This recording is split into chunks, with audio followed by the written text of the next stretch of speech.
Can you fry your beans using your electric pressure cooker? Should you?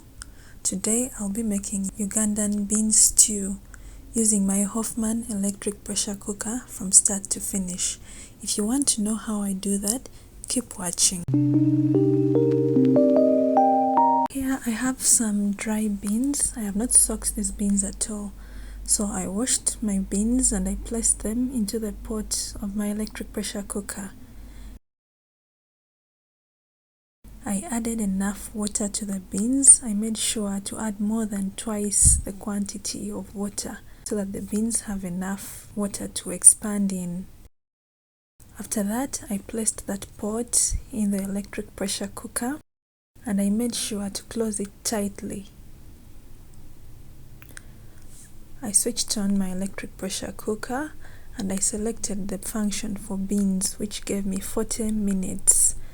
There, it started to heat up and I waited.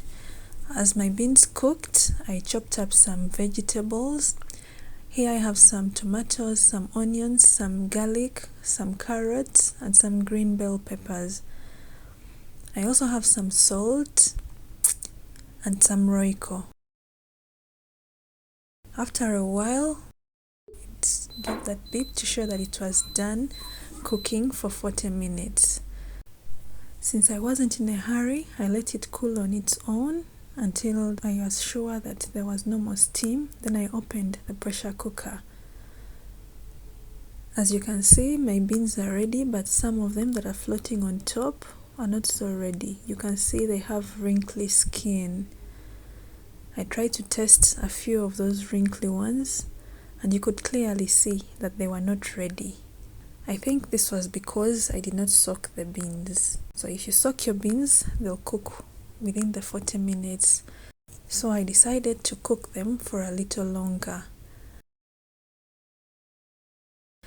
This time I set 10 minutes on my pressure cooker. I pressed the set button and then pressed the plus button up to 10 minutes.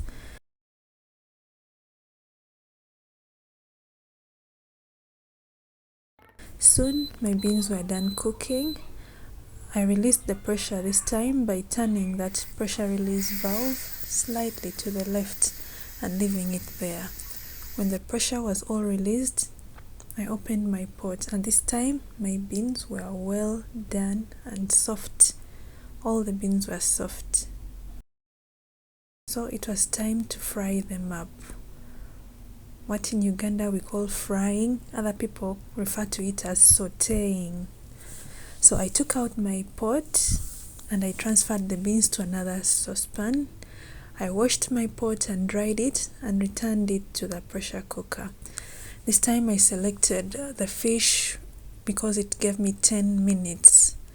So I added oil to the inner pot and then I added some onions and I began to stir them. So when you set your pressure cooker to cook for a given duration of time, the heater at the bottom will start to heat up.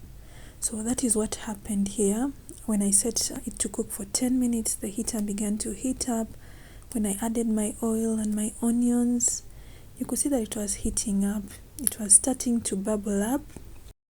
After a few minutes, the bubbling was increasing. I kept stirring my onions because I wanted them to cook evenly. Here you can see the bubbling is even more, so meaning the pot was really hot. And you can see here my countdown is at 8 minutes. At this point, the heat was starting to reduce. So what happens is once your pot reaches a certain temperature, the pressure cooker detects it and it automatically reduces the heat. This is how the pressure cooker works. This is how it conserves energy. This is how it uses very little electricity, that once it reaches a desired temperature, the heat reduces drastically. So if you're trying to saute in a pressure cooker like mine that does not automatically have the saute function, you'll notice that after a while the heat reduces. Here you can see there is barely any bubbling in my pan. The countdown is down to 5 minutes. So what I did is I cancelled what I had set earlier and I set it again at 10 minutes. This meant that it started heating up again. Yeah, So as you can see, it is already starting to bubble up again.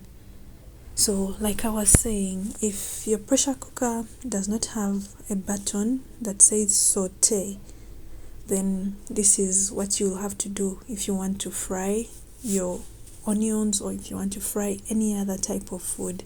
But if your pressure cooker has that button, then you don't face this problem.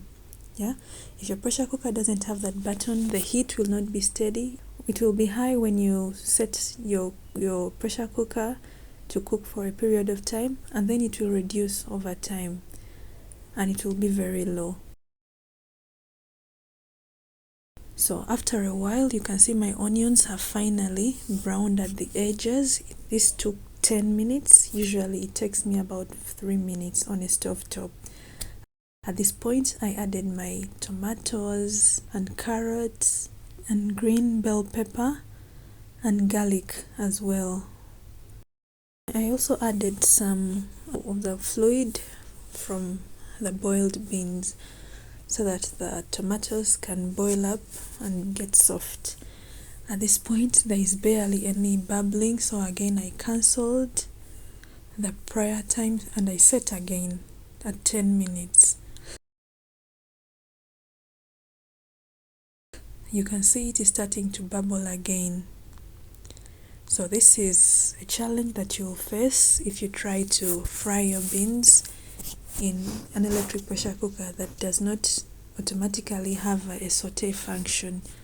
The heat will be unstable. You'll have to keep cancelling and resetting the time in order to get the heat back up. If you don't mind doing that, then that's fine. But if you find that you prefer cooking with a stable heat source, then I would recommend that after boiling your beans, you do the frying or the sautéing on a stove top. So yeah, I kept on mixing up my vegetables in the pot. As you can see, there is heat right now. It's bubbling well, I kept mixing. At some point, I added more of that fluid from the beans that were boiled, and I kept mixing it up. So to answer the question, yes, it is possible to saute your beans or anything else in an electric pressure cooker like mine, but it will involve a bit more maneuvering than if you do it on a stovetop. Personally, I prefer to do it on a stovetop for the stable heat source. So you can do whatever works for you. At this point, I added my beans because my tomatoes were soft enough. I added some salt and some Royco.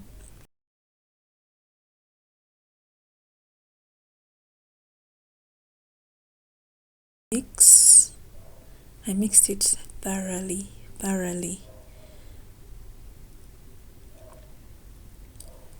Then I closed my pressure cooker.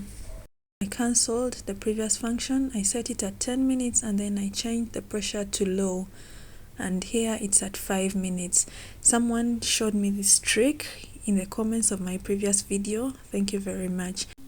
So if you want to adjust the pressure from medium to high or low, when you select a time, you have to press the pressure button immediately. But beware, because when you reduce it to low, it reduces the time that you have set, and when you increase it to high, it increases the time that you have set. So after a while, my countdown is finished. My beans have been simmering or pressure cooking on low pressure for 5 minutes. I released the pressure. I made sure that all the pressure was out, and then I opened up the pressure cooker. And there is my bean stew cooked entirely in my Hoffman Electric pressure cooker. So I gave it a good mix. You can see that it has enough soup. I wanted a lot of soup. Yes, so as you can see, everything is looking good. It smells amazing. It tastes amazing. The carrots are very soft. So if you've been wondering about using this electric pressure cooker in this way, this is your answer. You can cook your Ugandan bean stew from start to finish in this electric pressure cooker. The advantages of doing it this way are that, one, you won't use so many saucepans, you can do everything in the one pot. Two, you save on energy. I didn't measure how much electricity I used for all this, but it was definitely under 1 unit. So here I'm closing up my electric pressure cooker once again, and I'm setting it on the keep warm function. So it's going to stay here for a few hours until we are ready to have our supper. So thank you very much for watching. Subscribe, like, share. Bye.